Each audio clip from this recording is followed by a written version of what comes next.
തമിഴ്നാട്ടിലെ കുംഭകോണത്തു നിന്നും 35 കിലോമീറ്റർ ദൂരത്തിൽ അരിയല്ലൂർ ജില്ലയിൽ ചരിത്രപരമായും ശില്പകലാ വൈദഗ്ധ്യം കൊണ്ടും പ്രശസ്തിയാർജിച്ച ഗംഗൈകൊണ്ട ചോളപുരം ക്ഷേത്രം.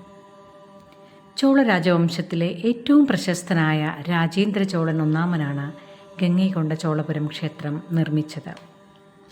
ശിവനാണ് പ്രധാന പ്രതിഷ്ഠ. 4 മീറ്റർ ഉയരത്തിൽ ഒറ്റക്കല്ലിൽ തീർത്ത ഈ ശിവലിംഗം ചോള ശില്പകലാ വൈദഗ്ധ്യത്തിൻ്റെ മകുടോദാഹരണമാണ്.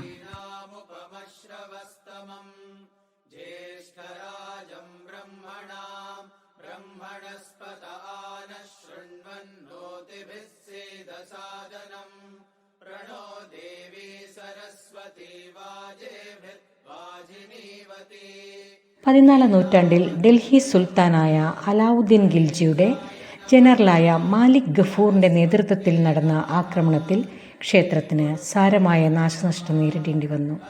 പിന്നീട് മധുര സുൽത്താൻമാരുടെയും ബ്രിട്ടീഷ് ഭരണാധികാരികളുടെയും അധിനിവേശങ്ങളെയും ഈ ക്ഷേത്രം നേരിട്ടു. അവഗണനകളെയും അധിനിവേശങ്ങളെയും കാലത്തെയും അതിജീവിച്ച ഈ ക്ഷേത്രം ദ്രാവിഡ വാസ്തുവിദ്യയുടെ മഹത്തായ മാതൃകയായി യുനെസ്കോ വേൾഡ് ഹെറിറ്റേജ് സൈറ്റിൽ ഇടം പിടിച്ചു.